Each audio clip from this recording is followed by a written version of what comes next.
अस्सलाम वालेकुम व्यूअर्स, मेरे इस YouTube channel Wahaj Hasan studio में आपको खुश आमदीद। आज हम देखेंगे किस तरीके से हम सिंपल एक HTML वेब पेज बना सकते हैं बहुत ही कम स्टेप्स में। तो वो स्टेप्स हम देखते हैं, लेकिन उससे पहले जानते हैं कि आपको कौन कौन सी चीज़ें नीडेड होंगी जिससे आप एक वेब पेज अपना बना सकते हैं और उसको देख सकते हैं। तो वेब पेज बनाने के लिए अगर आप विंडोज़ इस्तेमाल कर रहे हैं तो आपको नोटपैड मिल जाएगा। अगर आप मैक इस्तेमाल कर रहे हैं तो उसके अंदर टेक्स्ट एडिट मिल जाएगा। ठीक है, तो ये तो हो गया बनाने का तरीका।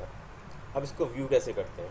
इस वेब पेज को व्यू करने के लिए आपके पास इंटरनेट एक्सप्लोरर जैसे वेब ब्राउज़र की ज़रूरत होती है, जैसे कि गूगल क्रोम हो गया और दूसरे टॉर्च वगैरह जो मैं इस्तेमाल करता हूँ, टॉर्च इस्तेमाल करता हूँ। तो इस तरह के आपको वेब ब्राउज़र्स की ज़रूरत पड़े जिसमें आप देखते हैं। तो अभी हम फ़िलहाल चेक करते हैं किस तरीके से हम एक HTML पेज जो कि सिंपल सा होता है फ्यू स्टेप्स में बनाते हैं।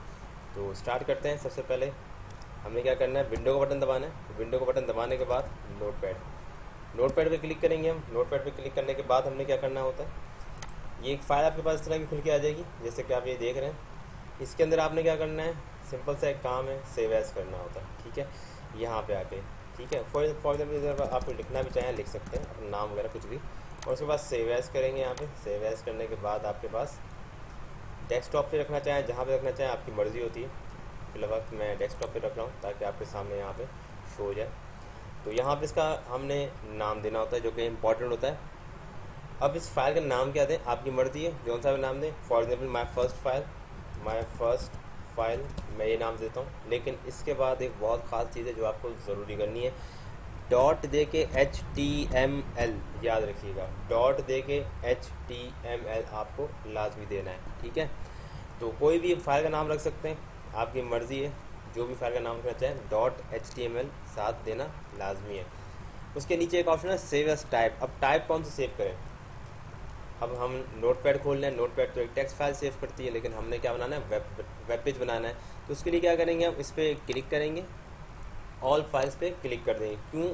क्योंकि हमने इसको डॉट HTML दिया है, हम डॉट टेक्स्ट से सेव नहीं कर रहे हैं। हमने चेंज कर दिया है इसका जो एक्सटेंशन होती है उसको डॉट टेक्स्ट से डॉट HTML पे। ठीक है, ये क्यों किया है वो आपको बताता चलूँ मैं। इस वजह से किया है ताकि हमारा एक वेब पेज क्रिएट हो जाए। ठीक है, तो my file name dot HTML और इसको हमने टेक्स्ट से ऑल फाइल्स पे क्लिक कर दिया। क्लिक करने के बाद हमने क्या करना है, सेव कर देना है। डेस्कटॉप पे क्लिक करें आपकी मर्ज़ी, ना करें आपकी मर्ज़ी, जहाँ पे चाहे आप करना चाहें कर सकते हैं, ओके। उसके बाद डेस्कटॉप पे आपने क्लिक कर दिया, सेव कर दिया, ये फाइल आपके बन के आ चुकी है। अब चूँकि इसके अंदर हमने जस्ट यही लिखा है कि वहाज हसन, अपना एक मैंने नाम ही लिखा है। ठीक है, तो वहाज हसन ही इसमें शो होगा। तो लेट्स कम, ये देखें वायरसन यहाँ पे शो हो रहा है। ये आपको शायद जूम करके दिखा देता हूँ। ये आपको शो हो रहा है वायरसन। ये आपका फाइल का नाम my first file dot HTML, और ये जहाँ पे आपकी फ़ाइल पड़ी हुई है इस टाइम, जहाँ से रन कर रहा है, ये उसकी लोकेशन आपको शो कर रहा है। तो इसको URL कहते हैं आमतौर पे, लेकिन फ़िलहाल ऐसे समझ लें कि जहाँ पे आपकी ये फ़ाइल है, ये फ़िलहाल आपको बता रहा है कि डेस्कटॉप के ऊपर आपकी file my first file dot HTML के नाम से पड़ी हुई है। ये मेरा नाम यहाँ पे मेंशन हो गया, जिस तरह मैंने मेंशन किया इस तरह आप भी मेंशन कर सकते हैं। ये एक बहुत ही सिंपल तरीका है एक वेब पेज बनाने का, जो मैंने आपको दिखाया किस तरीके वेब पेज बनाना चाहिए। अब यहाँ पे जो भी आप चेंजिंग करेंगे, वो चेंजिंग करने के बाद आपने अब क्या करना है, अब सेव एज़ नहीं करना, अब आपने हर दफ़ा सेव करना है। ठीक है, अब दोबारा से सेव एज़ नहीं करना, जस्ट वंस आपको सेव एज़ करना पड़ता है, उसके बाद हमेशा आप सेव कर रहे होते हो। तो सेव कर दिया, सेव करने के बाद आप दोबारा इसमें आएंगे, दोबारा आके इसको रन करेंगे, तो ये वहाँ से स्टूडियो बन जाएगा जो मेरे के चैनल का नाम है। अच्छा, अभी फ़िलहाल कभी कभार ये प्रॉब्लम भी आपके पास आ जाती है कि आपने एक वेब पेज तो बना लिया, आपके पास वो आ भी गया, शो भी हो रहा है, हर चीज़ है, लेकिन वो कभी कभार आपको इस फॉर्मेट में शो हो रहा होता है।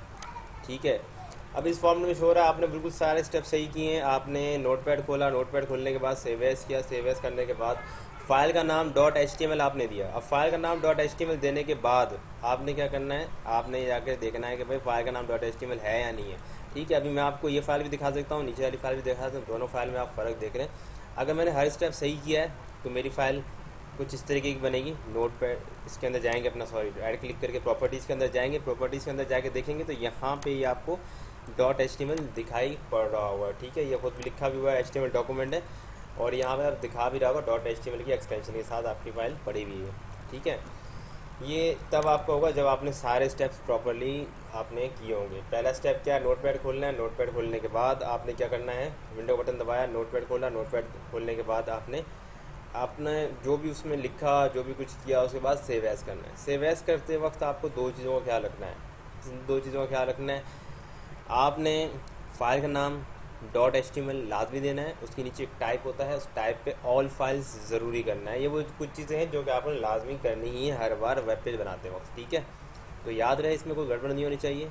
क्या करना है आपने, सबसे पहले विंडोज़ का बटन दबाया, उसके बाद नोटपैड लिखा, नोटपैड लिखने के बाद आपने फाइल पे गए, सेव एज किया। सेव एज करने के बाद आपने फाइल का कोई भी एक नाम दिया, .html दे दिया, ऑल फाइल सेलेक्ट करके अब जहाँ पे आप सेलेक्ट जाके करना चाहें, सेव करना चाहें, वो आप कर सकते, जहाँ पे भी आप जाके सेव करना चाहें उसको कर सकते हैं, जैसे कि मैंने डेस्कटॉप पे किया था, ठीक है।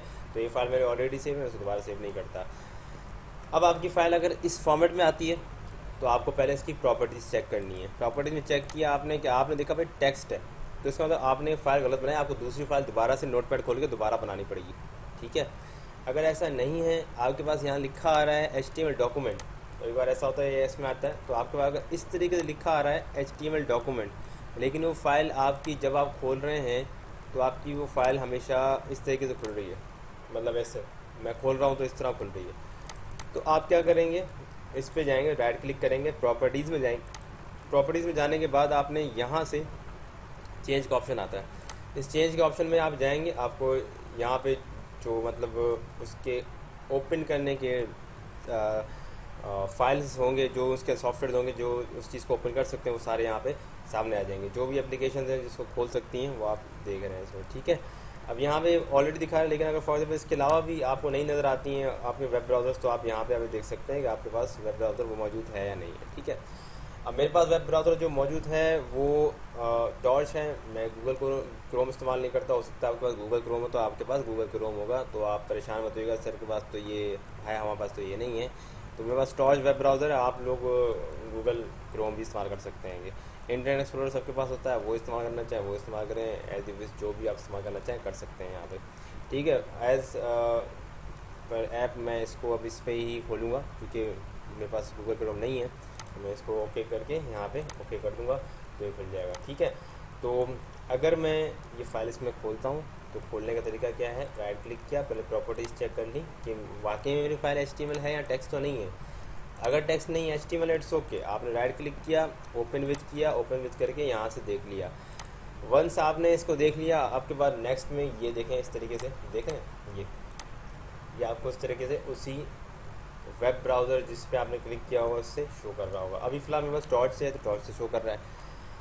अब इसको मुझे खोलना है, वेब पेज को मुझे खोलना है अपने जो मैंने अभी बनाया, तो मैंने डबल क्लिक करूँगा यहाँ पे, ये खुल के आ जाएगा, ठीक है। तरीकाकार है, डबल क्लिक किया मैंने, खुल के आ गया। दूसरा तरीकाकार क्या है, राइट क्लिक किया, राइट क्लिक करके ओपन करूँगा तो ये खुल के आ जाएगा, वही सेम चीज़ है, इस तरीके से खुल के आएगा।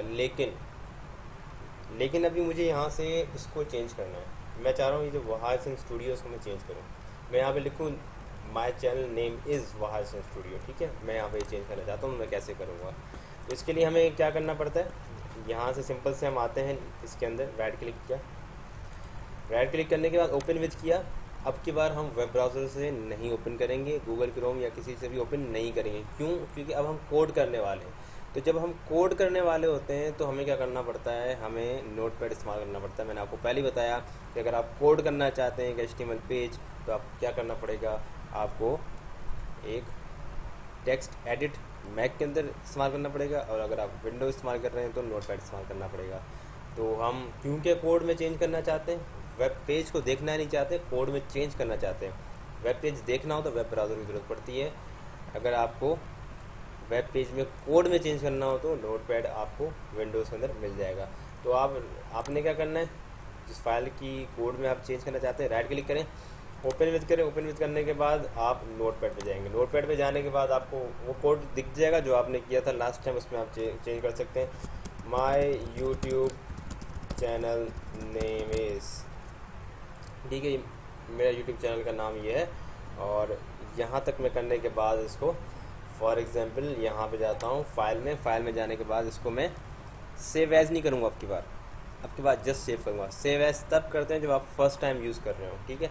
फर्स्ट टाइम नोटपैड यूज़ किया, आपने फाइल बनाई, वो उस टाइम हम करेंगे सेव एज़। लेकिन जब हमने फाइल बना ली, अब हमने सिंपल क्या करना है, सेव का बटन दबाना है। जब भी कोई चेंजिंग करेंगे सेव का बटन दबाना है, डेट्स इट, ओके। इसके अलावा कुछ भी नहीं करना होता। तो इसको मैं अभी करता हूँ सेव कर दिया। अब मैंने सेव कर लिया।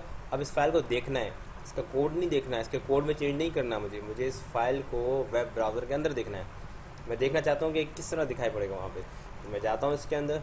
अब मुझे इसको कैसे खोलना पड़ेगा, राइट क्लिक करेंगे, ओपन विथ करेंगे। ओपन विथ करने के बाद वेब ब्राउज़र जो आपके पास गूगल क्रोम है, इंटरनेट एक्सप्लोरर है, कोई सा भी है, माइक्रोसॉफ्ट एज है, कोई सा भी है, तो उसमें आप खोल सकते हैं। मैं इस वक्त जो खुद इस्तेमाल कर रहा हूँ वो टॉर्च इस्तेमाल कर रहा हूँ। आपकी मर्ज़ी है गूगल क्रोम इस्तेमाल करें, कोई सा भी करें, मैं टॉर्च इस्तेमाल कर रहा हूँ। मैं इसको क्लिक करता हूँ। क्लिक करने के बाद ये आपके पास जो भी हमने वहाँ चेंजिंग की है वो आपके पास यहाँ पे आप शो हो जाएंगी। My YouTube channel name is वाजसन स्टूडियो, ठीक है। तो ये एक तरीक़ेकार है एक वेब पेज बनाने का, सिंपल से। अब हम आगे अपने कोर्स को देखेंगे कि आज हमने कौन कौन से टॉपिक्स पूरे करने हैं और किस तरीके से हम आगे मैनेज करेंगे, तो वो हम इस वीडियो में देखेंगे।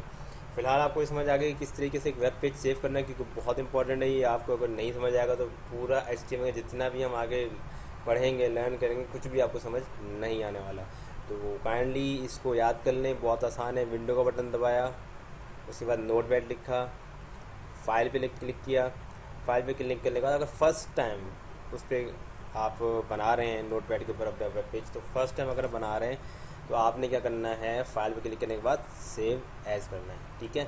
उसके बाद आपने फाइल का नाम देना है .html, साथ में ज़रूर लगाना है, ये एक्सटेंशन है, ये लाजमी लगानी है।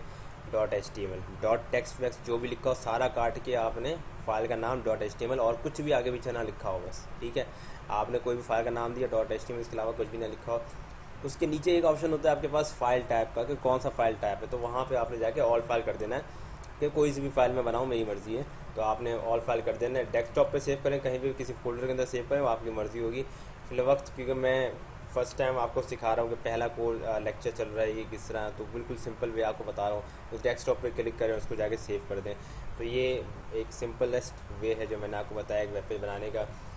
उसके बाद वेब पेज आपका बन गया, ठीक है। अब वेब पेज बन गया, उसके बाद दो चीज़ें हैं आपके पास, ठीक है। एक तो आपको व्यू करना है कोड, दूसरा आपने व्यू करना है अपना वेब पेज। क्या चीज़ देखनी है, कोड देखना है या वेब पेज देखना है, ठीक है।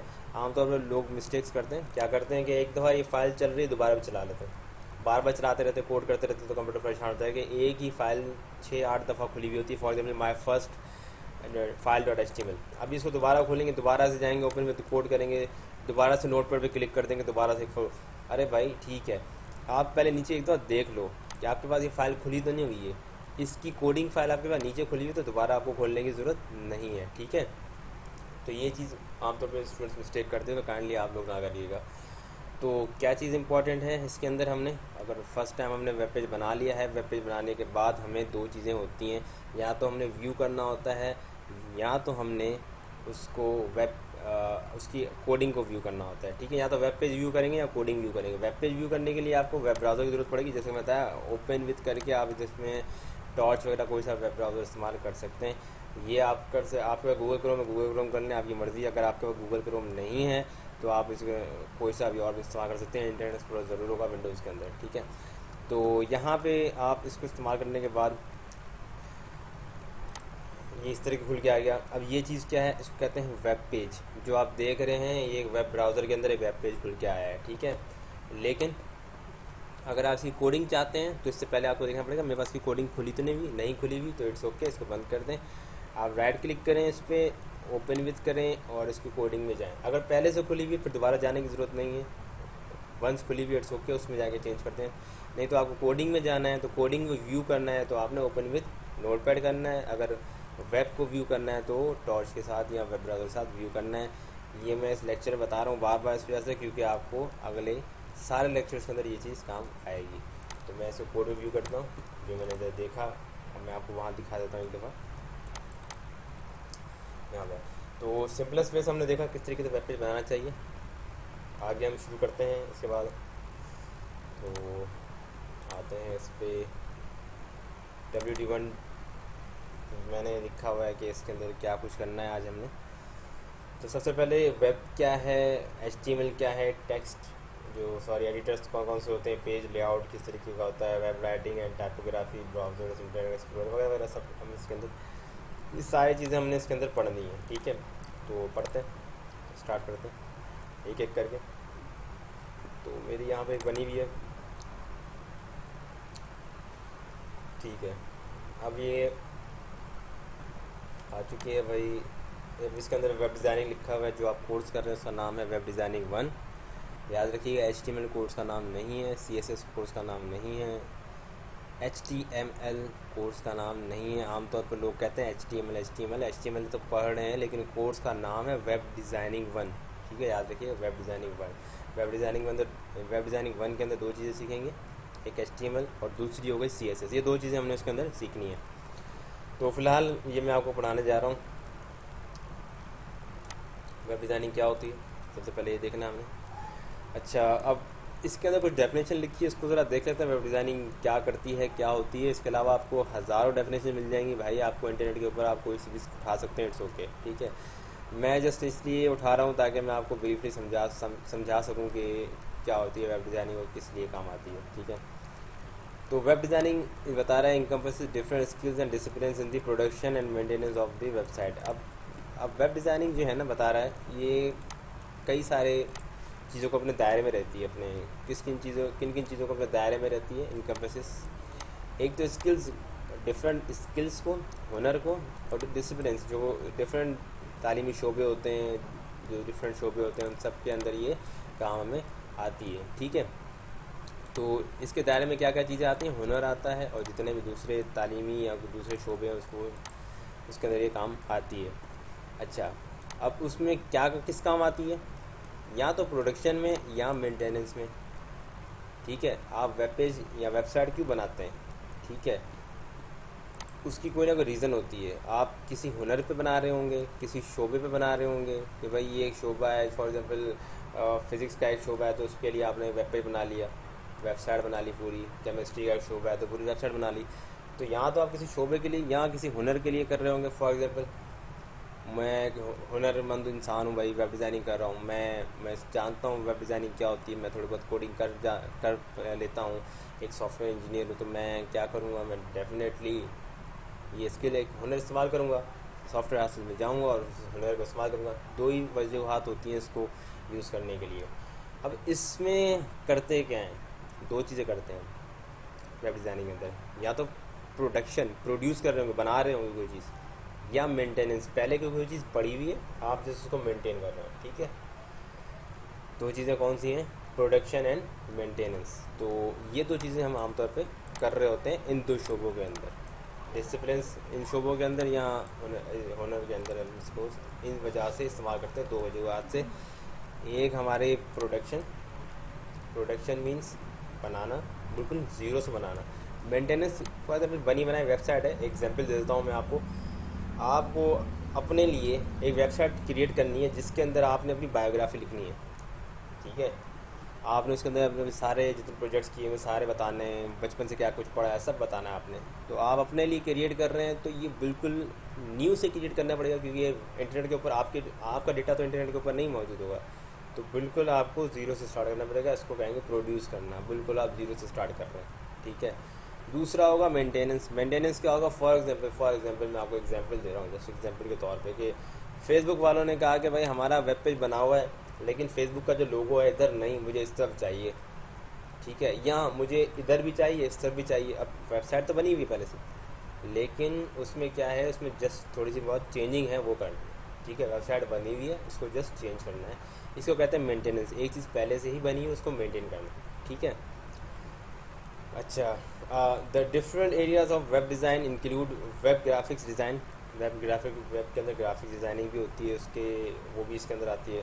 इंटरफेस डिज़ाइनिंग भी इसके अंदर आती है। डेफिनेटली आप ग्राफिक्स भी डिज़ाइन करोगे, ग्राफिक्स में आपकी बहुत सारी चीज़ें आती हैं, तस्वीरें वगैरह जैसी बहुत सारी चीज़ें आती हैं, आपकी वीडियोस वगैरह। इंटरफेस डिज़ाइनिंग भी आप करोगे, डेफिनेटली आपने कोई ना कोई इंटरफेस डिज़ाइन करना है। जैसे कि फेसबुक का इंटरफेस है, सबसे पहले क्या होता है, फेसबुक का लोगो होता है, उसके नीचे फिर इस तरफ मेन्यू होता है, बीच में कंटेंट होता है, सारा का सारा राइट हैंड साइड पे आमतौर पर आपको एडवर्टाइजमेंट मिल जाती है। तो एक उसका एक इंटरफेस तरह का इंटरफेस होता है। ठीक है, ये आपको डिज़ाइन करना इसके अंदर मिल जाएगा। ऑथरिंग, अच्छा ऑथरिंग क्या होती है? ऑथराइजेशन वगैरह आप देखते हैं कि भाई मेरा फेसबुक अकाउंट है यार, मैं ही खोल सकूँ ना, दूसरे क्यों खोल सकें? यूज़र नेम और पासवर्ड मैं ही जानता हूँ ना। अगर एक यूज़र नेम पासवर्ड मैंने डाला लेकिन अकाउंट मेरे दोस्त का खुल गया तो क्या फ़ायदा फिर? तो एक ऑथराइजेशन होती है कि मेरे ईमेल एड्रेस और मेरे उस पासवर्ड पे मेरा ही अकाउंट खुलेगा, किसी और का नहीं खुलेगा। तो इसको कहते हैं ऑथरिंग, ये भी इसके अंदर की जाती है। Including standardisation code and property software. अब इसके अंदर हमारे पास स्टैंडर्डाइजेशन कोड होते हैं डिफरेंट तरीके के, ठीक है, वो हम इस्तेमाल कर रहे होते हैं। अब स्टैंडर्डाइज कोड के अंदर आपके पास क्या आ जाता है? एक कोड उसका तरीक़ेकार होता है, वो आगे देखेंगे किस तरह के उस कोड को हम करते हैं। मैं आपको पूरा दिखाऊंगा एक तरीक़ेकार कि इस तरीके से आपने कोड करना होता है, ठीक है। वैसे तो आपको एक लाइन में सारा लिखना चाहें तब भी आप लिख सकते हैं, इट्स ओके, कोई मसला मसाइल नहीं होता। लेकिन ये है कि कोड को एक स्टैंडर्डाइज तरीके से रखना चाहिए।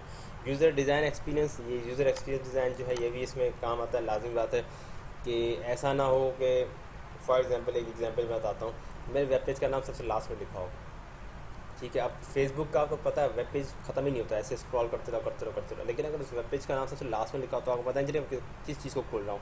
फर्स्ट टाइम अगर कोई फेसबुक यूज़र आएगा तो वो देखिए यार क्या खुल के आ गया है, मुझे नहीं पता इसके बारे में। अगर सेटिंग्स का पेज खुलेगा, यार सेटिंग्स का पेज तो लिखा नहीं हुआ ना, वो तो सबसे लास्ट में लिखा होगा, तो परेशान हो जाएगा कि मैं फेसबुक के फ्रेंड्स देख रहा हूँ, मैं क्या देख रहा हूँ मुझे समझ नहीं आ रही, क्योंकि उसको वो सब पेज लास्ट में लिखे होंगे नाम, उसको स्क्रॉल करना पड़ेगा, वो परेशान हो जाएगा कि ये पेज कौन सा खुला है मैंने।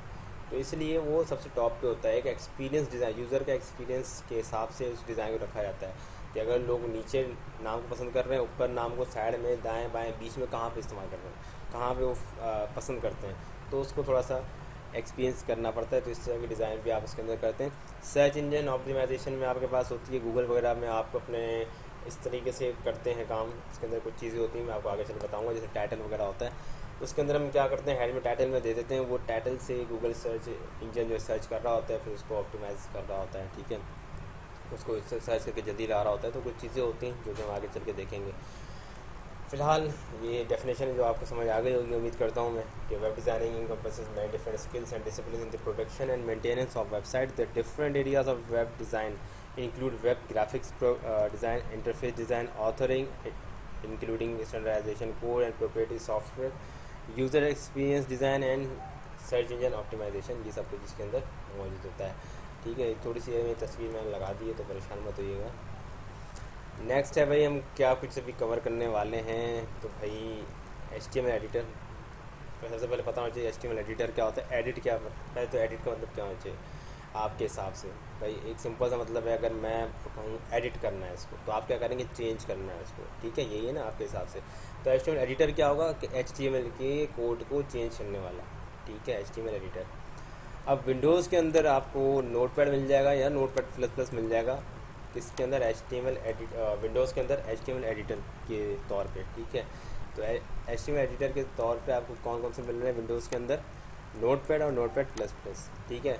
मैं आपसे कहूँगा कि नोटपैड इस्तेमाल करें, W3 स्कूल्स को मैं फॉलो करता हूँ तो वो भी यही कहते हैं भाई आप नोटपैड इस्तेमाल करें, बेस्ट वे है, ठीक है। नोटपैड प्लस प्लस क्यों ना इस्तेमाल करें, इसकी वजह होती है, या और भी बहुत सारा सॉफ्टवेयर है वो क्यों ना इस्तेमाल करें भाई, उसकी वजह ये होती है कि आपको कोडिंग खुद नहीं करनी पड़ रही होती। फॉर एग्जाम्पल आपको बटन लगाना है तो आपका बटन की कोडिंग पड़ी हुई आप लगाई। फॉर एग्जाम्पल आपने टैग लगाया तो उसका एंडिंग टैग होता है नहीं होता, वो ऑटोमेटिकली सजेस्ट करके आपको लिख देता है वहाँ पे। तो आपको पता है, आप मगर अगर आप वो हैं, बिगिनर हैं, तो फिर आपके लिए प्रॉब्लम है। लेकिन अगर आप बिगिनर नहीं हैं, आप कुछ जानते हैं उसके बारे में, जैसे आपको 5-6 महीने हो चुके हैं यूज़ करते हो, तो फिर आप इन सॉफ्टवेयर पर जा सकते हैं, क्योंकि आपको पता है प्रॉपर कोडिंग का। तो प्रॉपर कोडिंग का पता होना आपको लाजमी है, ठीक है। तो HTML एडिटर के अंदर, विंडोज़ के अंदर हमारे पास नोटपैड होता है, जिसको हम ज़्यादातर इस्तेमाल करेंगे अपने इस ट्यूटोरियल के अंदर, ठीक है। अच्छा, उसके बाद होता है मैक के लिए, अगर आप एप्पल के यूज़र हैं भाई, तो उसके अंदर अगर आप मैक इस्तेमाल कर रहे हैं, मैक का कोई PC वगैरह इस्तेमाल कर रहे हैं, तो HTML एडिटर उसके अंदर इस्तेमाल करेंगे आप, ठीक है। वो कौन सा होगा, टेक्स्ट एडिट होगा इसका नाम, ठीक है, ये इसका नाम है टेक्स्ट एडिट, ये होगा वो TEXTEDIT, टेक्स्ट एडिट हम इस्तेमाल करेंगे। तो डिपेंड करता है आप विंडोज़ इस्तेमाल कर रहे हैं या मैक को PC वगैरह इस्तेमाल कर रहे हैं। पेज लेआउट आमतौर पर आपका भाई इस तरीके से होता है, वेबसाइट का नेम सबसे ऊपर होता है, मेन्यू उधर होता है, कंटेंट एडवर्टाइजमेंट नीचे, फूटर नीचे होता है, ठीक है। फूटर में आमतौर पर आपके पास क्या आती हैं, वैसे कॉन्टैक्ट डिटेल्स वगैरह, किसने पेज बनाया, और लैंग्वेजेस वगैरह, बहुत सारी चीज़ें उसमें लास्ट में जो भी आप रखना चाहें रख सकते हैं, वैसे आपकी मर्ज़ी होती है। लेकिन ये आमतौर पर ये चीज़ आ जाती है, तो कॉन्टैक्ट्स, किसने पेज बनाया, उनसे कॉन्टैक्ट करना है वगैरह वगैरह, कंपनी के नाम, कहाँ पे है कंपनी, एड्रेस दे सकते हैं, वहाँ पे बहुत सारी चीज़ें फूटर के अंदर आती हैं। तो ये कुछ लेआउट होता है। नेक्स्ट आते हैं वेब राइटिंग के अंदर। वेब राइटिंग क्या होती है भाई? इस राइटिंग तो पता है ना आपको, लिखना। वेब राइटिंग से क्या मुराद होगा? सिंपल आप बताएं, सिंपल सी आपके जहन में क्या बात आ रही है? वो यही आ रही होगी, राइटिंग, कुछ लिखना है। वेब राइटिंग, वेब के बारे में कुछ लिखना है। अब वेब के बारे में लिखने के लिए आपके पास HTML के बारे में लिखना आना चाहिए, ठीक है। तो web pages can be created and modified by using professional HTML editors. अब ये बोल रहा है भाई, वेब पेजेस जो है ना वो लिखे जाते हैं, मॉडिफाई किए जाते हैं, मतलब चेंज, मॉडिफाई का मतलब वही एडिट वाला होता है, ठीक है। एडिट किए जाते हैं bye using professional HTML editors, ठीक है। प्रोफेशनल, अब प्रोफेशनल से मैंने आपको बताया कि भाई इसमें आते हैं कुछ, मैं आपको नाम नहीं देना चाह रहा, लेकिन डेव है एक इसके अंदर, आई थिंक सो, वो इसमें आता है। दूसरा नोटपैड++ है, वो इसके अंदर आता है। तो हम इनको इस्तेमाल नहीं करेंगे, ठीक है। क्यों नहीं करेंगे कि भाई ये WC स्कूल जिनको मैं फॉलो करता हूँ वो भी, और मैं एज अ टीचर भी मैं जानता हूँ कि भाई अगर डायरेक्ट आपको ये चीज़ बता दी तो आप बहुत सारी चीज़ें मिस कर जाओगे, ठीक है, क्योंकि बहुत सारी चीज़ें ऑटोमेटिकली कर रहा होता है। तो हमारा सॉफ्टवेयर ऑटोमेटिक ना करें, हम सीखने आए तो हम करें उसको, ठीक है। तो इस वजह से हम इसको यूज़ नहीं करेंगे। तो पढ़ भी लेते हैं, तो यही कुछ बता रहा है इसके अंदर भी कि वेब पेजेस को क्रिएट करने के लिए और मॉडिफाई करने के लिए, क्रिएट का मतलब बता दूँ कि क्रिएट मतलब बनाना होता है, ज़ीरो से बनाने को कहते हैं क्रिएट। बनी बनाई चीज़ को अगर आप चेंज करना है तो उसको एडिट या मॉडिफाई कहते हैं हम लोग, ठीक है, या मेंटेन करना भी कहते हैं। Web pages can be created and modified by using professional HTML editors. Dreamweaver भी नाम है उसको, एक का याद आया मुझे, ड्रीम वीवर एक नाम है, उसके अंदर भी ये काम होता है, और भी बहुत सारे हैं, ठीक है। अब तो आजकल तो विजुअल स्टूडियो के अंदर भी काम होता है, लेकिन फ़िलहाल हम चीज़ों पे नहीं जा रहे। अच्छा, हाँ अभी बता रहे हैं, however for learning HTML we recommend a simple text edit like Notepad PC and text edit Mac, ठीक है। अब बताता है कि भाई हम ये रिकमेंड करेंगे आपको, हम लोग मतलब ये W3 स्कूल वाले रिकमेंड कर रहे हैं जिनको मैं फॉलो कर रहा हूँ। वो बता रहे हैं कि भाई अगर आप सिंपल से सीखना चाह रहे हो ना तो आप सिंपल टेक्स्ट एडिट यूज़ करो, ठीक है। अगर आप सीखना चाहते हो तो ये आपको करना पड़ेगा सिंपल। लेकिन अगर आप चाहते हो डायरेक्ट मैं प्रोफेशनल यूज़ करूँ तो उसके लिए भाई अगर आप प्रोफेशनल यूज़ करोगे तो आपको स्टार्टिंग टैग का पता हो, एंडिंग टैग का पता नहीं होगा, क्योंकि एंडिंग टैग ऑटोमेटिकली अपनी सही प्रॉपर जगह पर लग जाएगा। आपको ये पता नहीं होगा मुझे कहाँ लगाना है कहाँ नहीं लगाना। तो जब आप बनाने पे जाएंगे किसी सॉफ्टवेयर हाउस तो वहाँ पे आपको वो चीज़ें नहीं आ रही होंगी, वो मिस्टेक्स आप करेंगे। तो अगर आप लर्न करना चाहते हैं तो इसमें आप काइंडली बता रहा है कि आपने क्या करना पड़ेगा, नोटपैड PC मतलब विंडोज़ के लिए इस्तेमाल करना पड़ेगा, टेक्स्ट एडिट किसी भी मैक के लिए आपको इस्तेमाल करना पड़ेगा। तो ये बता रहा है कि we believe using a simple text edit is a good way to learn. ये बता रहा है कि ये अच्छा तरीका है, हम भी भरोसा करते हैं इस बात पे कि सिंपल टेक्स्ट एडिट यूज़ करना चाहिए, एक अच्छा तरीका है सीखने के लिए HTML, ठीक है। अब कुछ चीज़ें होती हैं, टाइपोग्राफी लाजमी बात है, आप आगे चल के अपने वेब पेजेस बनाएंगे, और अभी आपने शायद बनाया भी हो। तो जब अभी आप बनाएंगे या बनाया है तो उसमें आपको कुछ चीज़ों का हमेशा ध्यान रखना चाहिए। वो कौन कौन सी चीज़ें होती हैं? टाइपोग्राफी होती है। टाइपोग्राफी क्या होती है? स्टाइल एंड अपीयरेंस, किसी भी टेक्स्ट का, किसी भी मैटर का स्टाइल एंड अपीयरेंस, ठीक है। प्रिंटेड मैटर मतलब जो कि हम प्रिंट कर रहे हैं आमतौर पे, ठीक है, या सिंपल लफ्ज़ों में जो आप वेब पेज पर रखेंगे उसका। तो स्टाइल एंड अपीयरेंस उसका क्या हो? अब टाइपोग्राफी अगर आप इस टेक्स्ट को देखेंगे और कंपेयर करेंगे इस टेक्स्ट के साथ तो आपको यहाँ पे कुछ ज़्यादा वाज़ेह नज़र आ रहा होगा, यहाँ पे थोड़ा सा मिला हुआ नज़र आ रहा होगा। फ़र्क है भाई कुछ चीज़ों का, इसने कुछ चीज़ें बताई हुई यहाँ पे। तो text should be at least 11 points, कम से कम 11 पॉइंट। अब वो वर्ड एक्सेल पावर पॉइंट जो यूज़ करते हैं उनको पता होगा कि भाई उसके अंदर एक पॉइंट्स होती है। वर्ड आप यूज़ कर रहे हैं, एक्सेल या यूज़ कर रहे हैं, पावर पॉइंट यूज़ कर रहे हैं, तो उसमें टेक्स्ट का एक ख़ास पॉइंट होता है, 12 पॉइंट होता है, 11 होता है, कौन सा होता है? तो उसमें जो 11 पॉइंट होता है ना वो बता रहा है कि भाई एटलीस्ट कम अज़ कम होना चाहिए, ठीक है। So it's eligible as typical viewing, ताकि आप आम तरीके से उसको देख सकें विदाउट जूमिंग किए बिना। और दूसरा है don't let text overlap, text को ओवरलैप ना होने दें। ओवरलैप मतलब जैसे कि अभी आप देख रहे हैं ये जो क्रॉस वाले साइन की तरफ ये वाला, ठीक है, ये आप देखेंगे तो ये ऐसा लग रहा होगा एक दूसरे के ऊपर आ रहा है, क्योंकि इतना इसमें स्पेसिंग नहीं है बीच में, ठीक है। Improve legibility by increasing line height and letter spacing. तो बोल रहा भाई देखना, अगर आपने वाजे करके दिखाना है किसी को तो उसके लिए आप इम्प्रूव करें लिजिबिलिटी किस तरीके से। इंक्रीजिंग लाइन हाइट, लाइन की जो हाइट है, जैसे इसके अंदर यहाँ पे इसके दरमियान स्पेस हो।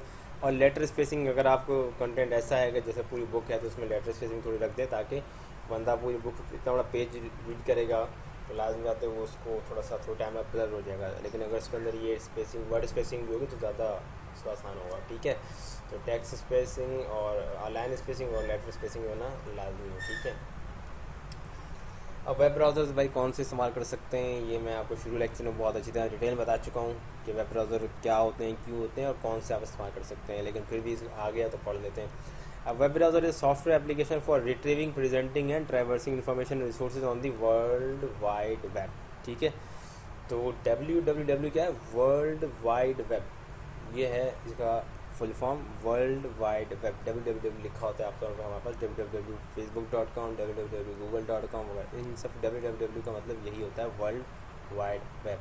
ठीक है, तो ये बता रहे हैं कि a web browser is a software application. Web browser जो है एक सॉफ्टवेयर एप्लीकेशन है फॉर रिट्रीविंग, रिट्रीव करती है, प्रेजेंट करती है एंड ट्रैवर्स करती है। क्या चीज़ें हैं ज़रा इसको मैं आपको थोड़ा सा वाजे करता चलूँ। तो सॉफ्टवेयर एप्लीकेशन है मतलब एक एप्लीकेशन है जो कि किस लिए इस्तेमाल करी जा रही है, रिट्रीविंग। ठीक है, रिट्रीव करना मतलब होता है कि डेटा को एक्सेस करना। ठीक है, एग्जांपल देता हूँ मैं आपको। फेसबुक पर आपने लॉगिन ईमेल एड्रेस और पासवर्ड डाला, तो आपके पास जो प्रोफाइल आई वो एक्सेस किया आपने, रिट्रीव की। ठीक है, इस तरीके से गूगल पे आपने जाके कुछ लिखा, लिखने के बाद जो रिज़ल्ट आया वो रिट्रीव हो के आया। ठीक है, अच्छा दूसरा क्या होता है, प्रेजेंटिंग। प्रेजेंटिंग मतलब शो होना। आपने रिट्रीव कर लिया डेटा, अब आपने लाजमी शो करना है उसको, शो होगा तो आप देख सकेंगे, नहीं तो अब आपका डेटा तो आ चुका है computer, for example data computer में आ चुका, शो नहीं हो रहा, तो मतलब प्रेजेंट नहीं कर रहा वो। जब शो करता है उसका मतलब प्रेजेंट होता है। आपने गूगल पे लिखा, एंटर मारा, एंटर मारते के साथ ही उसने डेटा रिट्रीव किया, रिट्रीव करने के बाद इस स्क्रीन पे दिखा दिया, तो ये आपको प्रेजेंटिंग कर दी। ठीक है, अगर वो नहीं दिखा रहा स्क्रीन के ऊपर, ठीक है, तो इसका मतलब वो प्रेजेंट नहीं कर रहा आपको। तो क्या वेब ब्राउज़र का काम होता है, डेटा रिट्रीव भी करता है। आप हमेशा जब भी गूगल क्रोम वगैरह पे जाते हैं, कुछ भी लिखते हैं, एंटर मारते हैं, तो कुछ ना कुछ आपके सामने आता है। तो ये क्या होता है, रिट्रीव करके आपको प्रेजेंट कर रहा होता है। And traversing information resources on the world. अब ट्रैवर्स क्या करना होता है, एक नोट से दूसरे नोट पे किसी चीज़ को भेजना, फिर उससे उसको एक्सेस करना, इस तरह की को हम कहते हैं ट्रैवर्सिंग। तो ट्रैवर्सिंग क्या होती है, एक चीज़ को दूसरी जगह, फॉर एग्जाम्पल गूगल पे खड़े होकर मैं यूट्यूब की वीडियो देख रहा हूँ।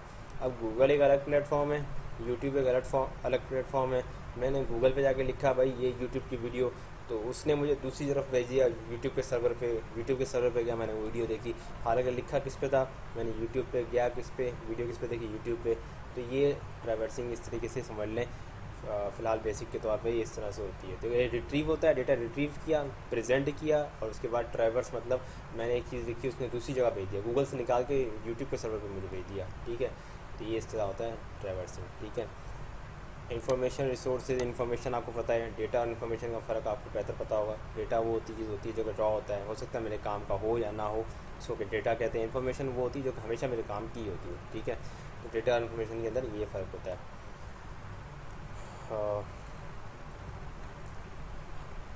इसके बाद है व्हाट इज़ HTML।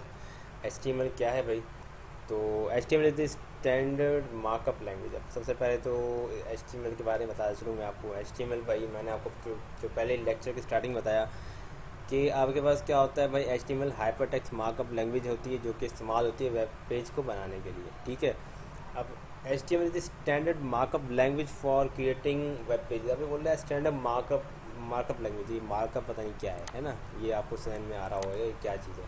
तो ये स्टैंडर्ड मार्कअप लैंग्वेज है किस लिए, वेब पेज क्रिएट करने के लिए। तो मैं आपको बताता हूँ ये मार्कअप क्या होते हैं। HTML stands for hyper text markup language, ये हाइपर टेक्स्ट मार्कअप लैंग्वेज के लिए इस्तेमाल की जाती है।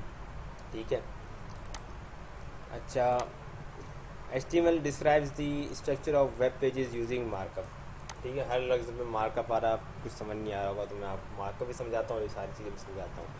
इसलिए आपको इसलिए दिखा रहा हूँ कि मैं आपको कुछ अभी कोडिंग करने जा रहा हूँ, क्योंकि यहाँ पे एक चीज़ लिखी थी कि हमारे पास ये स्टैंडर्डाइज तरीके के होते हैं, ये लिखा हुआ। ठीक है, वेब डिज़ाइनिंग की डेफिनेशन के अंदर ये स्टैंडर्डाइजेशन कोड होता है कोई ना कोई। अभी जो हमने स्टार्टिंग की वीडियो में बनाया था ना एक वेब पेज जो हमने बनाया है, ठीक है, वो हमने डायरेक्ट बनाया। आप अगर इसमें देखेंगे तो ये मैंने आपको बताया कि सिंपलेस्ट वे है आपके पास ये। आपने क्या फाइल में गए, उसमें सेव एज किया, फाइल का नाम .html किया और वो आपका वेब पेज बन गया, ये सिंपलेस्ट वे था। लेकिन स्टैंडर्डाइजेशन कोड भी कोई चीज़ होती है, हम ऐसे डायरेक्ट नहीं लिख सकते। ठीक है, अगर डायरेक्ट लिख रहे हैं शो तो हो रहा है, लेकिन इसका मतलब ये नहीं है कि ये कोड वैलिड है, ये कोड वैलिड नहीं है। ये कोड स्टैंडर्डाइज नहीं है, समझ रहे हैं आप। ये कोड जो आपने लिख दिया ये स्टैंडर्डाइज कोड नहीं है। स्टैंडर्डाइज कोड का किस तरीके से मैं आपको पहले वो दिखाया था, इसको देख लीजिए, नोट कर लीजिएगा अपने पास। यहाँ पे HTML, ये कुछ चीज़ें इसमें होती हैं जो कि हमें लाजमी देनी होती है स्टैंडर्डाइज कोड के लिए, ठीक है। और यहाँ पे इसका हेड, ये आप स्पेस छोड़ें ना छोड़ें आपकी मर्ज़ी है। वैसे स्टैंडर्डाइज कोड करने का तरीका ये है कि आप ज़रूर इसमें स्पेस छोड़ें तो ज़्यादा अच्छा होता है। ये जो मैंने चीज़ स्पेस दिया ये वाला, यहाँ पे लेफ़्ट में TAB टैब का बटन होता है, कॉर्नर पे TAB टैब का बटन, वहाँ पे आप देखेंगे, उस पर क्लिक करेंगे, थोड़ा सा आगे हो जाएगा। तो ये स्टैंडर्डाइज तरीका है, थोड़ा सा आप आगे कर लिखें ताकि हर टैग आपको अलग नज़र आए, ठीक है। जैसे कि यहाँ से मैंने इसको डबल स्पेस दे दिया, थोड़ा अलग नज़र आएगा, डबल स्पेस दे दिया, थोड़ा अलग नज़र आएगा। तो हर एक टैग आपको अलग नज़र आएगा। मैं बताता हूँ टैग क्या होते हैं, मार्कअप्स क्या होते हैं, सब बताता हूँ मैं आपको। अच्छा, उसके बाद आपके पास ये हेड आ गया, इसके अंदर टाइटल होता है हमारे पास आमतौर पे, और यहाँ पे मैं लिख देता हूँ उसको टाइटल क्लोज। यहाँ पे मैं लिख देता हूँ न्यू टाइटल, सॉरी यहाँ पे ये लिख दिया न्यू टाइटल, ठीक है। यहाँ पे मैं लिख देता हूँ इसको जाके बॉडी, एंटर दबाऊँगा, एंटर दबाऊँगा, नीचे आऊँगा, एंटर दबाने के बाद यहाँ पे बॉडी लिख दूँगा मैं। अब इसको थोड़ा सा आगे कर लिख देता हूँ ताकि ज़्यादा वाज़ेह हो जाए, स्पेस दे देता हूँ नीचे, ठीक है। ये बॉडी दे दिया इसका हमने, और इस बॉडी को हमने यहाँ पे आके क्लोज़ कर देना है। तो 2 स्पेस दिए /BODY बॉडी, और उसको यहाँ पे क्लोज़ करने के लिए, और यहाँ पे HTML दे देंगे हम। ये हम वापस इस तरफ कर देंगे क्योंकि हमारा ऊपर वाला HTML टैग इस तरफ है, तो हम इसको भी इस तरफ कर लेंगे। एक स्टैंडर्डाइज कोड आपको नज़र आ रहा होगा अब कि भाई HTML स्टार्ट यहाँ से स्टार्ट, एंड यहाँ पे हेड यहाँ से स्टार्ट, यहाँ टाइटल यहाँ से स्टार्ट, यहाँ पे एंड, बॉडी यहाँ से स्टार्ट, यहाँ पे एंड। तो आपको थोड़ा सा स्टैंडर्डाइजेशन कोड नज़र आता है। पहले आपने सिर्फ जस्ट ये लिख दिया था जो कि जस्ट कोई कोड नहीं था, जो आपने सिर्फ टेक्स्ट लिख दिया बस वही था। तो अब आपने बाकायदा यहाँ पे ये कोड दिया है, इसको कहते हैं कोड। अब आते हैं ज़रा वापस इसकी तरफ। हमने वेब पेज बनाया था तो मैंने कहा परेशान ना हो जाए तो पहले समझा दूँ। तो बता रहे हैं what is HTML, standard markup language है फॉर क्रिएटिंग वेब पेजेस। जो भी वेब पेजेस हम बनाते हैं उसके लिए स्टैंडर्ड मार्कअप लैंग्वेज है। मार्कअप क्या है, स्टैंडर्ड तो समझ रहे हैं ना। स्टैंडर्ड ऐसी चीज़ होती है जो कोई दुनिया भर फॉलो कर रही है तो उसको कहते हैं स्टैंडर्ड, ठीक है। जिससे दुनिया फॉलो करे उसे कहते हैं स्टैंडर्ड, ठीक है। तो स्टैंडर्ड मार्कअप लैंग्वेज, ठीक है। तो ये क्या है ज़रा इसको समझ लेते हैं। यहाँ पे अगर हम दोबारा आएँ अपने इसके ऊपर, तो आपको यहाँ पे जब मैं ये कुछ लिख रहा हूँ, ये कुछ तो नज़र आ रहा है, लेस देन ग्रेटर देन का साइन नज़र आ रहा होगा आपको। जैसे लेस देन और ग्रेटर देन का साइन दे रहा हूँ, दरअसल इसको कहते हैं मार्क्स। मार्क्स में निशानियाँ, ठीक है। तो मार्कअप लैंग्वेज ये निशानियों वाली लैंग्वेज है। आप देखें डिफरेंट निशानी लगी हुई हैं, ये निशानी है starter then, less than greater than, ठीक है। लेस देन ग्रेटर देन दरमियान में ये भी है, तो ये किस चीज़ की निशानी है, ठीक है। अगर सिर्फ एक एग्जांपल देता हूँ मैं आपको, अगर सिर्फ यहाँ पे ये चीज़ है तो ये निशानियाँ किस चीज़ के लिए हैं, अगर यहाँ पे ये है तो किस चीज़ के लिए, तो डिफरेंट इसके अंदर होती हैं, ठीक है। हमारे नेगेट के लिए भी होती है, ये डिफरेंट निशानियाँ होती क्यों होती हैं ये हमें देखना पड़ेगा आगे चल के। लेकिन आप ये समझ लें कि ये मार्कअप्स हैं, डिफरेंट निशानियाँ हैं, ठीक है। तो इसको हम वापस अपनी जगह पर ले आते हैं, कंट्रोल एस कर लें या इधर से जाके सेव कर लें, एक ही बात है। यहाँ लिखा हुआ कंट्रोल एस, ठीक है। ये कर लें या सेव कर लें, एक ही बात होती है। तो अभी हमने जो भी चेंजिंग की है यहाँ पे देखिएगा, फ़र्क इस पर कुछ नहीं पड़ा। जो फ़र्क पड़ा इस जगह पे पड़ा क्योंकि मैंने न्यू टाइटल लिख दिया जो पहले नहीं था इसके ऊपर, ठीक है। आप थोड़ा वीडियो को रोक के देख लीजिएगा। यहाँ पे आपको इस तरह का माई फर्स्ट फाइल .html मिलेगी, ठीक है। जब मैंने इसको रिफ़्रेश किया तो ये आ गया। अब मैं इसको भी रिफ़्रेश करूँगा, ये आ क्योंकि सेम फाइल है। मैं आपको दिखाने के लिए सिर्फ यहाँ पे 3-4 दफ़ा खोल के रखी थी माई फर्स्ट फाइल .html, ठीक है। इसी जगह पे न्यू टाइटल आ जाएगा, क्लिक किया न्यू टाइटल, ये आ गया। अब यहाँ पे हमारा न्यू टाइटल कहाँ था हम देख लेते हैं, इसको फिलहाल बंद करता हूँ, इस पर देख लेते हैं। ये है हमारा न्यू टाइटल, यहाँ पे लिखा हुआ। ये जो अब आपको समझ भी आ गई होगी कि टाइटल का किधर आ रहा है, ये इधर आ रहा है इस जगह पे, टाइटल न्यू टाइटल यहाँ लिखा रहा है, ठीक है। तो मार्कअप्स आपको समझ आ गए, मार्कअप्स क्या होते हैं, ठीक है। वो आपको कहानी सारी समझ आ गई होगी कि मार्कअप्स कहते हैं निशानियों को। डिफरेंट किस्म की निशानियाँ होती हैं, वो निशानियाँ मैं आपको आगे चल के समझा दूँगा, लेकिन आपको फ़िलहाल स्टैंडर्ड मार्कअप लैंग्वेज के बारे में पता होना लाजमी है, ठीक है।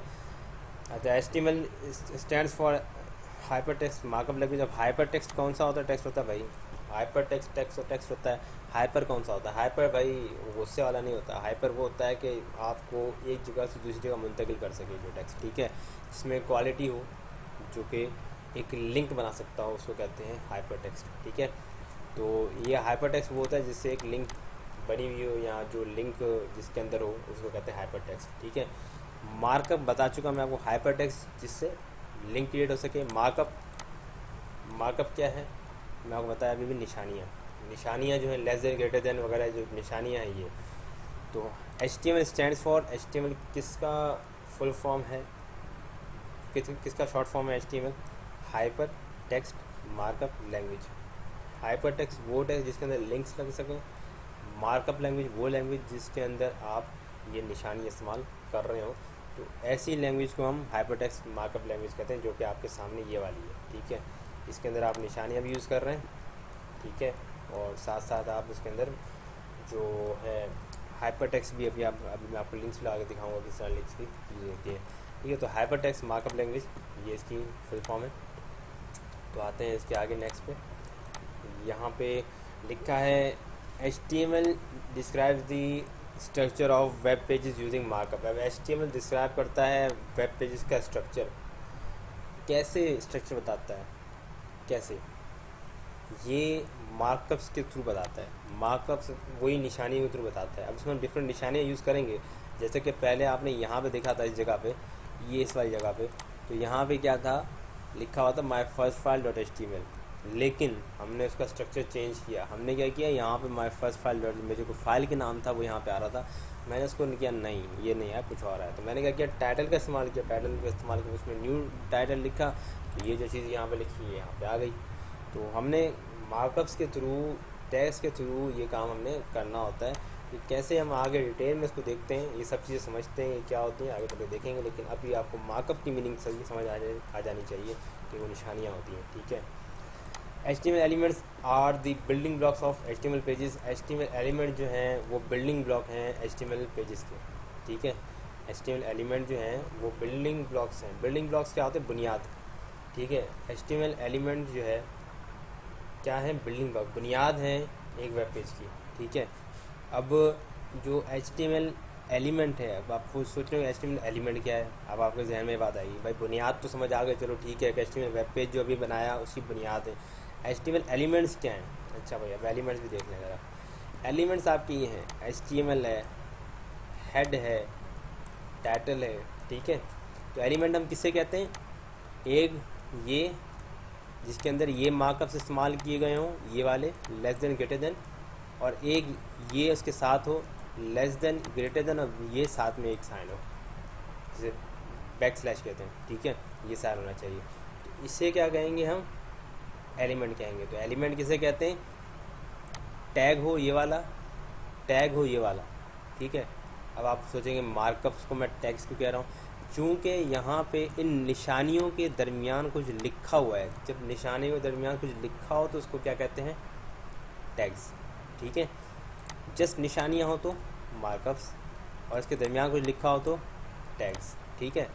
तो ये वाला टैग हो स्टार्टिंग टैग कहते हैं इसे, और इसे कहते हैं एंडिंग टैग। अब आप बोलेंगे भाई स्टार्टिंग और एंडिंग टैग आपको कैसे पता चल रहा है, भाई बहुत आसान है, इसमें बैक स्लैश नहीं है, इसमें बैक स्लैश है, तो जिसमें बैक स्लैश है वो आपका एंडिंग टैग होता है, ठीक है। तो starting tag plus ending tag ये आपका क्या बन गया, आपका एक एलिमेंट बन गया, ठीक है। इसके दरमियान कुछ भी लिखा हो सकता है, ज़रूरी नहीं है लिखा हो, कुछ भी लिखा हो सकता है। तो starting tag plus ending tag और बीच में कुछ भी लिखा हो, इसको हम एलिमेंट कहते हैं। तो बोल रहा है HTML एलिमेंट्स जो है ना वो बिल्डिंग ब्लॉक्स होते हैं। अभी जो आपने देखा ये मैंने बुनियादी कुछ चीज़ें लिखी हैं जिसकी वजह से आपका जो पहले फाइल का नाम आ रहा था वहाँ पे उसकी जगह पे न्यू टाइटल लिखा हुआ आ रहा है, सही है। तो ये बिल्डिंग ब्लॉक्स होते हैं, ये वो टैग्स होते हैं, ठीक है। स्टार्टिंग टैग, ये एंडिंग टैग, इसके दरमियान में जो भी कुछ है ये सारे इसके अंदर है, इस दो टैग्स के अंदर है। तो ये पूरा का पूरा एक एलिमेंट हो गया, यहाँ से लेकर वो यहाँ तक ये सारा एलिमेंट हो गया, सारे को हम एलिमेंट कहेंगे। ये HTML एलिमेंट जिसके अंदर ये सब चीज़ें आती हैं, हेड भी आता है, बॉडी भी आता है, समझते हैं बाद में चल के, लेकिन ये सब चीज़ें आती हैं। तो इसी तरह हेड स्टार्ट हो रहा है तो हेड के अंदर टाइटल आता है, बॉडी है तो बॉडी के अंदर फ़िलहाल कुछ भी नहीं है, तो जो लिखा है टेक्स्ट हमने वो इसके अंदर आ रहा है, ठीक है। तो ये डिफरेंट हमारे पास बिल्डिंग ब्लॉक्स होते हैं, डिफरेंट हमारे पास एलिमेंट्स होते हैं जो कि हम इसके अंदर इस्तेमाल कर रहे होते हैं, ठीक है। अच्छा, HTML elements are represented by tags. Tags में आपको पहले बता चुका हूँ टैग्स क्या होते हैं, जो कि लेस देन ग्रेटर देन के दरमियान जो लिखा हुआ उसको टैग्स कहते हैं, ठीक है। HTML tags are labels pieces, ये बता रहा है भाई लेबल पीसेज होते हैं, हेडिंग हो सकती है, paragraph, table and so on, ठीक है। अभी हमने ये यूज़ नहीं किए, लेकिन जो हमने यूज़ किए मैं आपको बता देता हूँ। ये हमने अभी यूज़ किए HTML हेड, टाइटल, बॉडी, ये हमने यूज़ किए, ठीक है। तो एक starting tag plus ending tag, और बीच में कंटेंट हो कोई सा भी, तो इसको हम एक एलिमेंट कहते हैं। तो टैग किसे कहते हैं, जिसके अंदर आपके पास लेस देन ग्रेटर देन का साइन हो, सही है।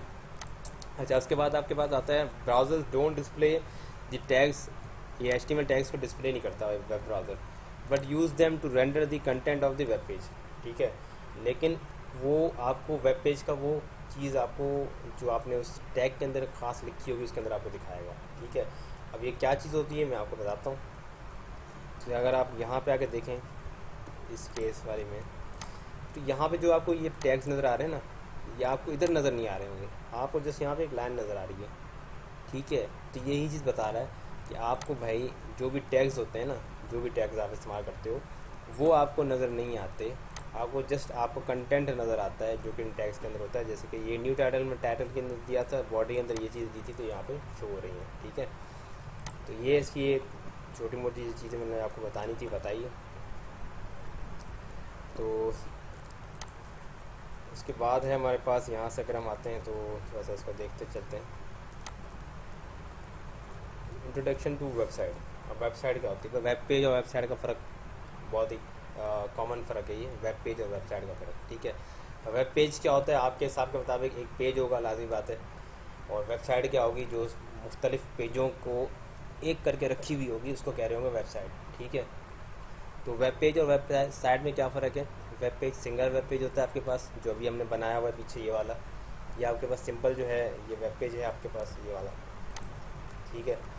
और वेबसाइट क्या, ऐसे बहुत सारे पेजेस में मिला करके अगर रख दूँ तो उसको हम वेबसाइट का नाम देंगे, ठीक है। तो ये फ़र्क होता है। यहाँ पे देख लेते हैं, web page is a just one single file with in website. किसी भी वेबसाइट के अंदर एक सिंगल पेज। अब ये एग्जांपल देता हूँ मैं आपको। जब आप फेसबुक पर लॉगिन करते हैं ना, तो आपको सबसे पहला जो पेज नज़र आता है वो होम पेज होता है उसका, ठीक है। तो वो आपका पहला पेज हो गया। जब आप फ्रेंड्स पे क्लिक करते हैं तो फ्रेंड्स का एक अलग पेज खुल के आ जाता है, जिसमें सिर्फ आपके फ्रेंड्स ही फ्रेंड्स होते हैं, वो एक अलग वेब पेज होता है। तो ऐसे बहुत सारे वेब पेजेस होते हैं जो बना के एक फेसबुक बनाते हैं। फेसबुक एक वेबसाइट है, तो डिफरेंट वेब पेजेस को बना के वेबसाइट बना दी जाती है। तो web page is just one single file with in website. Web page में हैव टेक्स्ट, इसके अंदर टेक्स्ट होता है, इमेज हो सकता है, graphic, animation, sound and video, सब कुछ इसके अंदर हो सकता है एक वेब पेज के अंदर, ठीक है।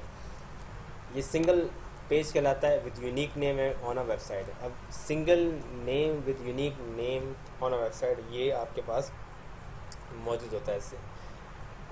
अब अगर आप जाके देखेंगे आगे चल के कुछ टाइम बाद आपको समझ आएगी। जैसे कि हमने यहाँ बनाया, तो आप देखें लास्ट में my first file dot HTML। इसी तरह जिस भी जगह पे जाएंगे आप, जीमेल पे जाएं, किसी पे भी जाएं, तो आप वहाँ पे जाके चेक करेंगे तो आपको मिलेगा कि हर एक पेज का एक अलग नाम है। मैं आपको दिखाता हूँ किस तरह का अलग नाम है इसका। तो ये इसका होम पेज है पहले तो, ठीक है। आपने इसको देखा, इसका होम पेज हो गया, ये खुल जाए तो मैं आपको दिखाता हूँ। अब यहाँ पे अगर आप देखेंगे ये इनबॉक्स के अंदर है तो इनबॉक्स, अगर ये सेंड के अंदर है तो ये सेंड के अंदर होगा यहाँ पे, ठीक है। मैं अगर आपको यहाँ पे दिखा सकूँ तो ड्राफ्ट के अंदर करेंगे तो ड्राफ्ट पे क्लिक, थोड़ी देर नेट स्लो है। तो जौन सा आप वेब पेज खोलेंगे ये वो वेब पेज खोल के आपको दे देगा। तो फिलहाल ये वेब पेज खोल रहा है, तो इनबॉक्स के अंदर फिलहाल ये आप देख सकते हैं। अब ये ड्राफ्ट के अंदर आ गया, तो ड्राफ्ट के अंदर ये चीज़ें, ठीक है। तो खाली है इसका ड्राफ्ट मेरा।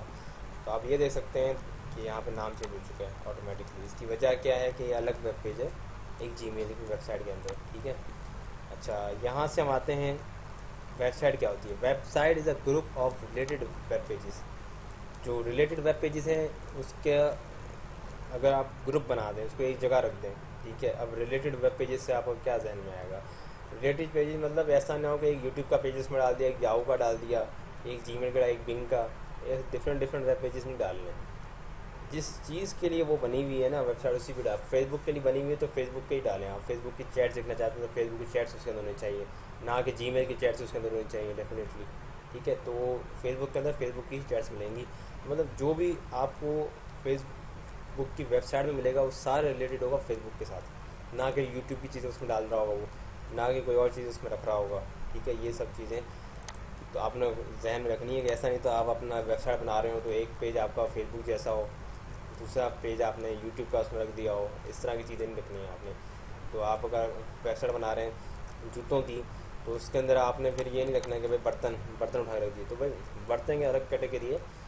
आपकी दुकान जूतों की तो जूते ही उसके अंदर होंगे। आपको ये हो सकता है कि उसमें कैटेगरीज हो जूतों के अंदर, कि बच्चों के जूते अलग हैं, जो बिल्कुल टॉडलर्स होते हैं उनके अलग हैं, तो इन लोगों के अलग हो सकते हैं, मेल फीमेल के अलग हैं, सैंडल्स हैं, ये सब चीज़ें। तो अगर जूतों की दुकान है तो ये कैटेगरीज हो सकती हैं। ये नहीं हो सकता कि आपके साथ बर्तन भी उसमें डाल रहे हो उसके अंदर, ठीक है, आप मोबाइल भी उसमें एक्सेसरीज डाल रहे हो, तो ये चीज़ें नहीं होंगी उसके अंदर। ठीक है, तो जिस चीज़ की वो वेबसाइट होगी उसके अंदर वही चीज़ होगी। तो खैर, website is a group of related web pages समझ आ गया होगा कि किस तरह रिलेटेड होते हैं। और files design and organise around a common theme, एक कॉमन थीम समझ रहे हैं ना। जैसे आपके पास बताया कि जूतों की दुकान है एक, तो सारी चीज़ें जूतों के मुताबिक होनी चाहिए। तो कॉमन थीम क्या है इसके अंदर? जूते। आपकी दुकान के अंदर अगर आप वेबसाइट बना रहे हैं जूतों की, तो वो सारी चीज़ें उसके अंदर जूतों की होनी चाहिए, ना कि बर्तन होने चाहिए। तो कॉमन थीम क्या है? जूते। ठीक है, तो इस तरीके से it is a collection of web pages put together under one domain name और आईपी एड्रेस। ठीक है, एक डोमेन नेम या ख़ास आईपी एड्रेस होता है, उसके ऊपर ये डिपेंड कर रहा होता है। ठीक है, तो ये क्या होता है? इसकी कलेक्शन होती है। तो collection of web pages group together भी हों, और दूसरा इसको लफ्ज़ों में ये भी कह सकते हैं कलेक्शन ऑफ वेब पेजेस हो। ठीक है, तो जो आपको अंडर वन डोमेन रख दिया गया हो। अब अंडर वन डोमेन अगर मैं बात करूँ तो आपने अगर पीछे वाले ये देखा हो जीमेल का, तो जीमेल के अंदर एक डोमेन है, जो डोमेन क्या है? gmail.com। ठीक है, उसके अंदर इसके दो पे वेब पेजेस हैं, जितने वेब पेज हैं उसके अंदर ही होंगे। ऐसा नहीं होगा facebook.com पर दूसरा वेब पेज इसका वेब पेज पड़ा हुआ, नहीं। ड्राफ्ट का वेब पेज है तो वो भी इस google.com के अंदर पड़ा हुआ है, और अगर इसका इनबॉक्स वाला हम देखते हैं आ जाकर, तो वो भी इसी डोमेन के अंदर google.com वाले डोमेन के अंदर ही आपको मिलेगा। mail.google.com ये इसका डोमेन नेम है। ठीक है, उसके अंदर आपको मिल जाएगा। तो अगर आप इनबॉक्स भी जाके चेक करेंगे तो इसका इनबॉक्स भी यहीं पे होगा, mail.google.com के ऊपर, ना कि इधर आपको facebook.com के ऊपर इसका वेब पेज मिलेगा। तो सारी चीज़ें आपको इसी डोमेन के नेम के अंदर मिल रही हैं। ठीक है, तो कहीं कहीं आईपी एड्रेस भी इस्तेमाल किए जाते हैं, हाल फिलहाल ही आप उसको समझ लें कि डोमेन नेम्स। इसी तरीके से आई पी एड्रेस 192.168 ऐसे वगैरह वगैरह आपके पास होती हैं, आईपी एड्रेसेस भी होती हैं। ठीक है, उसको हम बाद में डिस्कस कर लेंगे। अच्छा, ये बता रहा है typically the main page of a website is home page. जो भी मेन पेज होता है ना उसको होम पेज कहते हैं। ठीक है, ज़्यादातर याद रखिएगा। टेक्निकली इसको हम, जो कि हम लोग जैसे आप लोग हो गया, मैं हो गया, हम जो डेवलपर्स होते हैं, हम जो बनाते हैं वेब पेजेस, वो इसको इंडेक्स पेज के नाम से जानते हैं। एक आम बंदा, एक आम यूज़र इसको होम पेज कहता है, जो कि बाहर के बंदे हैं, जिससे आप बाहर जाकर किसी से पूछेंगे भाई ये क्या है फेसबुक का, तो बोलेगा होम पेज है। लेकिन अगर आप उसको खुद डिज़ाइन कर रहे हैं, या हम आप जैसे लोग जो डेवलपर्स हैं, वो उसको होम पेज नहीं कहेंगे, हम उसको बोलेंगे ये इंडेक्स पेज है। ठीक है, जो पहला पेज सबसे पहले facebook.com लिखते ही खुल जाए, तो वो चीज़ हमारा इंडेक्स पेज होगा। ठीक है, usually it contains general information about the website. अब आमतौर पर इसमें जनरल इन्फॉर्मेशन होती है वेबसाइट की। अब फॉर एग्जांपल मैं बताऊँ आपको, ये बता रहे जैसे खुद बता भी रहा है, एंट्री पॉइंट होता है। ठीक है, अब आपने फर्स्ट टाइम facebook.com खोली तो आपके पास क्या आएगा? यूज़र नेम और लॉगिन वाला पेज खुल के आ जाएगा। तो ये क्या एंट्री पॉइंट है। ठीक है, जब भी आप खोलें जीमेल खोलें तो उसका ऐसा नहीं कि आपके पास डायरेक्ट इनबॉक्स खुल के आ जाए, ऐसा नहीं होगा। तो उसके अंदर आपके पास बाकायदा आप उसके ऐसी जगह पहुँचोगे जहाँ यूज़र नेम और आईडी डालनी होगी। ठीक है, अब हर वेबसाइट में ही नहीं और यूज़र नेम आईडी डालनी हो। ठीक है, लेकिन ज़्यादातर आपको ऐसे मिल जाएगा कि आपको गूगल पे, जीमेल पे जैसे जाना है, आपको यूट्यूब पे जैसे जाना है, तो आप अगर अपना वहाँ पे आईडी एड्रेस डालना चाहें तो डाल सकते हैं। यूट्यूब के मामले में इस तरह नहीं है। यूट्यूब पे अगर आप जाएंगे youtube.com लिखेंगे तो आपके पास ईमेल एड्रेस और पासवर्ड का वाला पेज नहीं खुल के आएगा, उसमें डायरेक्ट आपके पास वीडियो आ जाती है।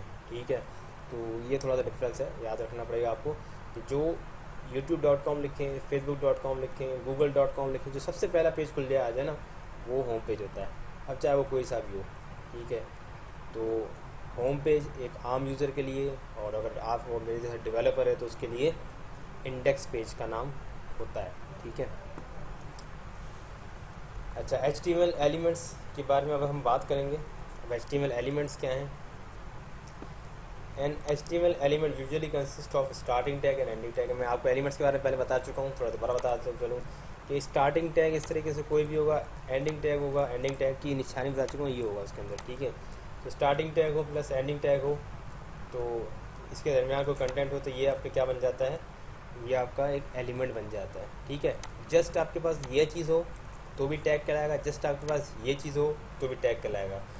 और अगर आपका ये साइंस हो जस्ट तो ये आपके मार्कअप्स कहलाएंगे, ठीक है। मार्कअप मतलब निशानियाँ, ये मार्कअप है, ये मार्कअप है, ये मार्कअप है, ठीक है, ये मार्कअप्स हैं। और अगर ये इस मार्कअप्स में कोई लिखा भी हुआ है तो ये टैग बन जाएगा। और अगर आपका स्टार्टिंग टैग और एंडिंग टैग भी है तो एक आपका एलिमेंट बन जाएगा। तो मार्कअप्स से अगर अंदर कुछ लिखा हो तो टैग्स अगर दो टैग्स हो स्टार्टिंग एंडिंग तो एलिमेंट, ठीक है। तो याद रखिएगा इसको। The HTML element is everything from starting tag to ending tag.